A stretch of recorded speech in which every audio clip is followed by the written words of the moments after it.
If your fondant covered cakes keep bulging, sliding and cracking, then you are likely making one of these mistakes. Let's fix it fast, as I know it can be super stressful, especially as your cake is the foundation of every single design. So here are the 5 cake mistakes to avoid before decorating. Number 1, don't cool your cakes on a cooling rack. Stop putting your cakes on a cooling rack. I know that's what everyone has been taught.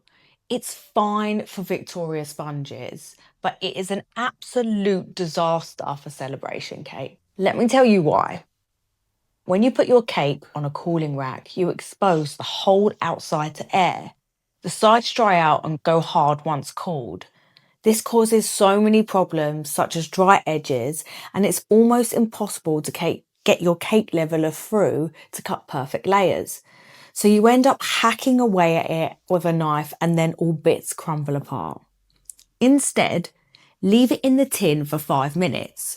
Turn it out onto some cling film, lightly wrap it so you do not change any of the shape. The condensation will lock in the moisture, and then it's super easy to cut through with the leveler once it's cooled. Cake mistake number 2. Make sure your first layer is stuck to your board. I have forgotten this so many times I cannot tell you. Before you start filling and stacking your cake, add a little bit of buttercream or ganache to the board. If you don't glue that first cake layer down, your whole cake will shift about when you're crumb coating in it, ganaching and even covering it with fondant later. It will drive you absolutely mental and create even more problems that you just don't need. Foundational skills like this make a huge difference, and this is exactly the kind of stuff I teach inside the Cake Craft Club. But let's keep it going, because this next mistake is the reason why your cakes slide around everywhere. Mistake number 3, buttercream is the wrong consistency.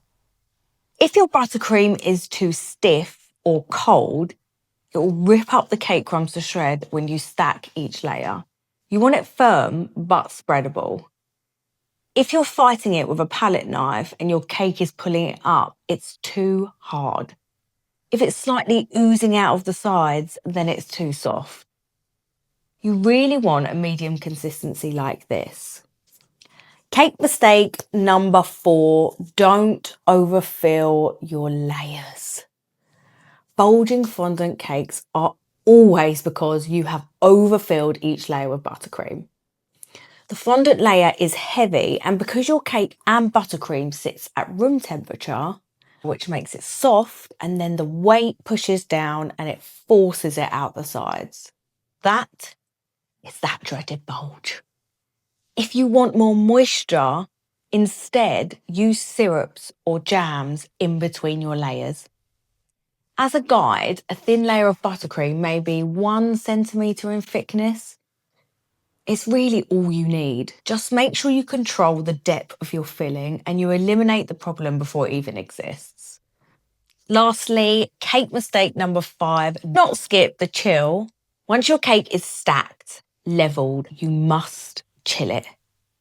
And here's the real tip: wrap it tightly in cling film, because that holds the exact shape you've created and locks everything in place. Especially once it's chilled, it's going to stop everything from shifting about and you're going to keep those lovely straight sides. If you decorate it before it's set properly, you're building on it moving, and it's not very helpful. Grab my cake decorating guide, which will tell you how much fondant you need to cover each size of your cake, as well as proportion guides. It's inside the Cake Craft Club, where we cover essential cake baking and cake decorating skills. It's literally less than a coffee a month, and you've got a whole community of cake people who will likely save you in those 2 a.m. disaster moments. I've had so many. Plus you'll get proper guidance from me. I'll leave you all the links below, and I'll see you in the next video.